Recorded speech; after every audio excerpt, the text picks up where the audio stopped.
আপনার মন আছে এবং আপনার জানা উচিত তাকে কিভাবে ব্যবহার করতে হয়।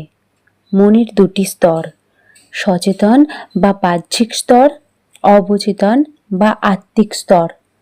আপনি সচেতন স্তরে স্বাভাবিকভাবে যেসব চিন্তাভাবনা করেন, অবচেতন স্তরে তা জমা থাকে এবং আপনার চিন্তাভাবনার উপর ভিত্তি করে তার চরিত্র গঠিত হয়। আপনার আবেগ ও সৃজনশীলতার ভিত্তি অবচেতন মন। যদি আপনি ভালো করে চিন্তা করেন, তবে যা কিছু ভালো তা আপনার সঙ্গে থাকবে। আর যদি মন্দ চিন্তা করেন, তবে খারাপ বিষয়গুলি আপনার পিছু ছাড়তে চাইবে না। মন এভাবেই কাজ করে। মনে রাখতে হবে, অবচেতন মন যদি কোনো ভাব একবার গ্রহণ করে, তবে সে তার ফল প্রকাশ করবেই। এটা খুব মজার বিষয় যে অবচেতন মন ভালো এবং মন্দ দুয়ের ক্ষেত্রেই একইভাবে কাজ করে। এটি নেতিবাচকভাবে প্রয়োগ হলে দুঃখ, হতাশা ও পরাজয়ের কারণ হয়। আপনি যদি স্বাভাবিকভাবে সুসংবদ্ধ ও গঠনমূলক চিন্তা করতে অভ্যস্ত হন, তবে আপনার সফলতা ও উন্নতি, সুস্বাস্থ্য আপনার করতলগত হবে। সঠিকভাবে চিন্তা করা বা অনুভব করার জন্য সুস্থ শরীর, শান্ত মন দরকার।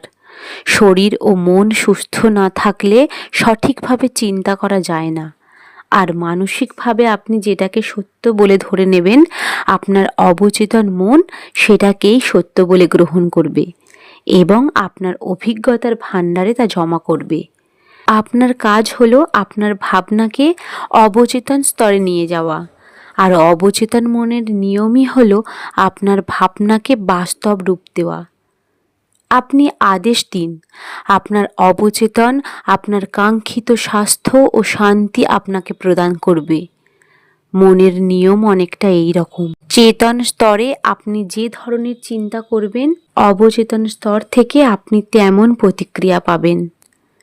মনোবিদরা বলেন, আমরা যা চিন্তা করি, দেখি, তার ছবি আমাদের অবচেতন স্তরে জমা হয়, আর এই কাজটি চলতে থাকে সারা জীবন ধরে।